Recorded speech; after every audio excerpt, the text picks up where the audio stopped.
अस्सलाम वालेकुम, welcome to another exciting episode of our view by Raza Tirmizi. मैं हूं आपका अपना रज़ा तिरमिज़ी। कैसे हैं आप? वीडियो स्टार्ट करने से पहले जिस टॉपिक पे मैंने करनी है, मैंने जैसे आपसे लास्ट टाइम कहा था कि मैं कोई ना कोई एक मैसेज ज़रूर आपके साथ शेयर किया करूँगा। और आज का मेरा एक छोटा सा मैसेज है, प्लीज़ अपने बच्चों का बहुत ख्याल रखें, उन पे एक्स्ट्रा नज़र रखें। रिसेंटली जो एपिसोड हुई है मेरी नीस के साथ, घर में बर्थडे का माहौल था, बलून में जो वो पत्रियाँ सी होती हैं, और अभी केक कट रहा है, हंसी मजाक हो रहा है, और उस बच्ची ने वो पत्री अपनी नाक में डाल ली एंड वो ऊपर चली गई। और मेरे जो भाई हैं, he don't live here, he lives in Saudi Arab, और मेरी भाभी अकेली, वो अपनी अम्मी की तरफ थी, वैसे वो अकेली रहती हैं, और उनका भाई भी जॉब करता है। और इतना एक क्योस्क हो गया, वो रात को हॉस्पिटल पहुंचे, डॉक्टर ने कहा ये नहीं निकल सकती, and the girl was crying and she was like 4 years old, और काफ़ी मसला बना।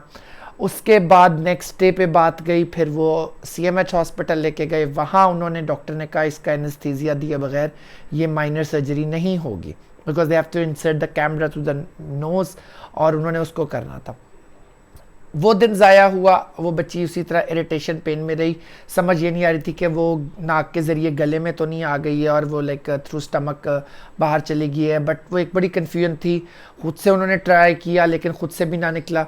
वो पतरी जो थी वो कागज़ का, उस तरह का फॉइल टाइप की सी थी कि वो स्टक हो गई। वो अगर जैसे पानी पेपर बेस्ड चीज़ होती तो शायद वो ज़रा रिलीज़ हो जाती या निकल जाती। खैर एनीवेज, नेक्स्ट डे आता है, नेक्स्ट डे हॉस्पिटल वाले कहते हैं जी अब आप कल आए, हमारे पास डॉक्टर्स टाइमिंग नहीं है, ये मसला है, वो मसला है, एनेस्थीसिया देना है। और वो बात थर्ड डे पे चली गई। उसके बाद वो मेरी भाभी उसको लेके पहुंची सुबह के टाइम। मैंने खैर अकोमोडेट उनके साथ वो कोऑर्डिनेशन की, और फिर मैंने कहा आप परेशान ना, मैं भी आता हूँ, ज़ाहिर है आई वर्क एज वेल, बड़ा मुश्किल है। वहाँ पहुँचे और वो जाके प्रोसेस हुआ, उसमें इतना लंबा प्रोसेस जी, इधर पैसे जमा कराएं, उधर जाएं, उस काउंटर पे ये रसीद दें। उनके पास टेस्ट, बच्ची के टेस्ट करवाए, टेस्ट रिपोर्ट्स थी, उन्होंने कहा नहीं जी हमें पेपर पे चाहिए। हॉस्पिटल में कोई फैसिलिटी नहीं थी, वो ऑल द वे ड्राइव करके अकेली बाहर गई। और एक छोटी सी हिमाकत की वजह से आप देखें और इस बच्ची के कितना ये टेंशन मची, और खैर शुक्र अल्लाह का वो बच्ची अब सेफ़ है, घर आ गई है। So this is my message कि प्लीज़ अपने बच्चों पे ख़ास नज़र रखें। घर में इस तरह की कोई ऑब्जेक्ट, तस्बीह, पर्ल्स, मोती, अगर इन्फेंट बच्चे हैं तो प्लीज़ उनकी रीत से दूर रखें। आपको नहीं पता वो कब आपके लिए मुश्किल क्रिएट कर देते हैं। So that's all for today. और coming back to the point, आज मैं बात कर रहा हूँ जो रिव्यू करूँगा रद की एपिसोड 10, जो कि आज ऑन एयर हुई है। एपिसोड बहुत ज़्यादा धमाकेदार हुई है क्योंकि इसमें न्यू करेक्टर लॉन्च हुए हैं, बहुत सारी चीज़ें ओपन हो रही हैं। एपिसोड स्टार्ट होती है, जमील भाई अपनी बीवी को मना रहे हैं कि तुम बात करो, और वो कहते हैं वो 90 लाख मांग रहे हो। जमील अब सोच रहा है कि मैं उनका घर बिकवाऊँ और वहाँ से उनको लूँ।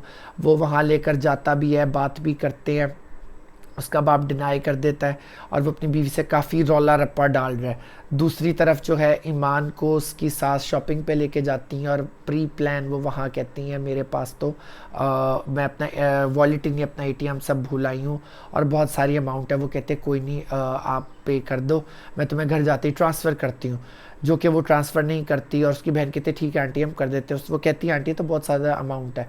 तो अब वो एक अजीब सा उसके लिए ऑकवर्ड सिचुएशन क्रिएट कराई है। जमील और अस्मा बास अब राब्ते में हैं और वो प्लानिंग कर रहे हैं। दूसरी तरफ जो है, डिज़ाइनर जोड़ा प्रूफ करके देता है, वो उसको भी कर देते हैं। सालार जो है उधर वो अपनी फैमिली के साथ बड़े हैरान कुन बिहेवियर में है, क्योंकि सालार जा रहा होता है तो उसका बाप उसको कहता है हमारे साथ नाश्ता करो। उधर से उसका स्टेप ब्रदर आता है जो कि उसकी बड़ी तजलील करता है। उसका बाप उसको सख्ती से रोकता है कि तुम क्या कर रहे हो। सालार को वो कहता है तुमने सुपरवाइज़ करना है, शॉप की रेनोवेशन हो रही है, और उसके बाद तुमने डायरेक्ट एयरपोर्ट पहुंचना है। उसको समझ नहीं आती है क्यों, कि जी आलम मामू आ रहे हैं। तो वो कहता है ओह अच्छा। और फिर सालार को वो माँ की गाड़ी देता है, कहता है तुम्हारी बाइक जो है वो रिपेयरिंग के लिए गई हुई है, और दुकान अच्छी सुपरविजन में बनवाना, बाकी ये तुम्हारा भाई देख लेगा, and so on and so on. अब वो बड़ा परेशान है, समझ नहीं आ रही कि ये हो क्या रहा है मेरे साथ। आई एम श्योर उसको पता है कि ये क्या हो रहा है और किस तरह हो रहा है, वो टाइमली वो होता है और क्या क्या चीज़ें वो कर रहे हैं। उधर जो है आलम साहब, सालार और वो बैठते हैं, आलम साहब लोन अप्लाई करते हैं, बैंक जाते हैं, वहाँ उनका छोटा दामाद देखता है जो कि घर आके कहता है कि ये क्यों इस तरह अप्लाई करें, अपने अखराजात लिमिटेड रखें। और सालार फिर उनको समझाता है कि आप ये ईमान को बताएं, आपने अपनी कैंसर वाली बात भी छुपाई हुई और अब आप ये 90 लाख लोन वाली, जिस पे वो कहते हैं कि नहीं मुझे करना ही होगा। जमील साहब जो है लेकर बहन को घर आते हैं, उसके बाप को कन्विंस करते हैं कि आप हमारे घर रहें, इस पर वो कहते हैं बेटियों घर का पानी नहीं पीते तो वहाँ कैसे रहेंगे। इतने में उसको कॉल आ जाती है बैंक से और वो कहते हैं नहीं जी सॉरी आपका लोन अप्रूव नहीं हुआ और वो कहीं और मैं ट्राई करता हूँ। बड़ा अपसेट होता है उसका बाप, अब उसको समझ नहीं आ रही और वो अब कंसिडर कर रहा है जमील की बात को कि वो घर बेच दे। फिर होती है धमाकेदार एंट्री मेरे फेवरेट कैरेक्टर की, नुमान एजाज की, जो कि सालार के मामू हैं। जब वो एंटर होते हैं तो घर में जो है एक अजीब सा स्ट्रेस का माहौल होता है। फिर वो कहते हैं कि आपने बताया नहीं, हम खातिर मदारत में कुछ करते। तो उसकी बीवी जैसे नादी अफगान कहती है तो वो कहते हैं कि आपने भी बताए बगैर रिश्ता कर दिया। तो वो कहते हैं भाई साहब आपको क्या लगता है, ये तो सालार की पसंद थी, जिस पे सालार हैरान होता है। वो सालार से यूं करके पूछता है तो वो कहता है जी मामू, और उसका बाप और माँ इशारा करते हैं कि ये बोल रहा है। फिर वो सालार चला जाता है, वो कहता है तुमसे मैं बाद में बात करता हूँ, वो कौन लोग हैं। तो पीछे से उसकी अम्मी जाए कहती हैं 1 हफ्ते के लिए ऐसी हाँ में हाँ मिलानी है। वो उसको कहता है जी अम्मी, जिस पे वो कहती है I just hate this word, जब तुम्हारे मुंह से आता है I am not your mother, जहर लगता है ये वर्ड। तो ये बड़े एक मज़े का ये एक सीक्वेंस चल रहा है। अब दूसरी तरफ देखें उधर मामू जो है वो बहुत ज़्यादा कंसर्न्ड है कि ये हो क्या रहा है और सालार आलम साहब की हेल्प भी करना चाहता है। मामू उसके बाप से बात करता है, वो कहता है जी ये सालार बहुत चैरिटी करता है, इसको ज़मीनों में इंटरेस्ट ही नहीं और फलाना ढिमकाना ये वो, और वो पैसा उड़ा रहा है। तो वो जब सालार आके आलम साहब के लिए बात करता है पैसों की, तो वो कहता है मुझे बताया तुम्हारे बाप ने कि तुम कितना चैरिटी में लोगों को देते हो, ये ठीक नहीं होता, मैं मिलूँगा फिर देखूँगा। तो बड़ा शौक में जाता है कि ऐसा क्यों हुआ है।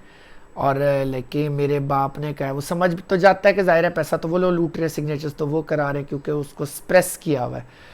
फिर वो एक बड़ा मासूमाना सवाल पूछता है कि मामू आप मुझे अपने साथ क्यों नहीं लेके गए। तो उसने कहा कि ये तुम्हारा बाप है, इसकी जिम्मेदारी, और मैं कोर्ट कचहरी में नहीं पढ़ना चाहता था, ना तुम्हें रोलना चाहता था, ये तुम्हारा बाप है, इसकी जिम्मेदारी हो तुम, और ये देना नहीं चाहता था।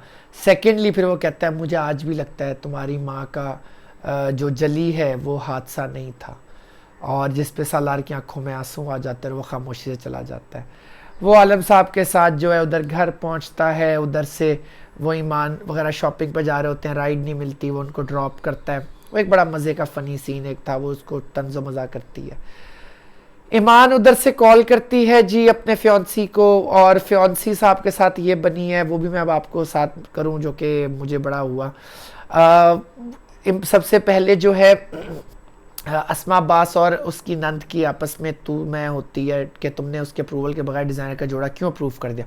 वो कहते बेफिक्र है, उसको पहनना नसीब नहीं होगा, और वो उसको काफ़ी कहते शर्म करो तुम, और तुम उसकी माँ हो लेकिन परवरिश तुम्हारे हाथ में इसलिए नहीं हुई है। खैर उधर से वो उसको सुना जली कटी सुना के FIA CID पता नहीं क्या कुछ बोल के कंसुइयाँ लेके भेज देती है, और वो उधर से सालार की कॉल आती है और वो कहता है कि मुझसे फोर्सफुल रिज़ाइन लिया, और वो बहुत परेशान और पिस्ड ऑफ है। उसी परेशानी में मान से बात होती है, मान कहती है आंटी ने पैसे लिए थे, पैसे नहीं भेजे, जिस पे उनकी तकरार हो जाती है। वो कहते हैं तुम्हें सिर्फ पैसों की पड़ी है, don't you understand what's happening with me. वो कहती है मुझे तो नहीं पता, और वो कहती है हाँ मुझे पैसों की पड़ी है बिकॉज मैं बहुत मेहनत से कमाती हूँ। अब ये बात हीट टॉक में बदल जाती है और वो फ़ोन कट कर देता है। बाद में मान उसको सॉरी का मैसेज करती है लेकिन वो फिर डिलीट कर देती है। अब वो माइयो बैठ चुकी है, मेहंदी का फंक्शन है और घर में लोग जो हैं घर देखने आते हैं, और सालार उसको दुल्हन के जोड़े में देखता है तो बड़ी प्यारी लग रही होती है, काफ़ी ज़्यादा यानी एक वो इमोशनल सा सीन था। अब देखते हैं इस ड्रामे में आगे क्या होता है, जो कि कमिंग अप नेक्स्ट में तो मुझे काफ़ी ज़्यादा चीज़ें देखने को मिली हैं, बट आई रियली होप कि कुछ अच्छा ही हो। So let's see, that's all for today. Video पसंद आए तो press the bell icon and hit subscribe, और अपनी राय से ज़रूर आगे करिएगा। Stay safe, stay healthy, lots of love, अल्लाह हाफिज़।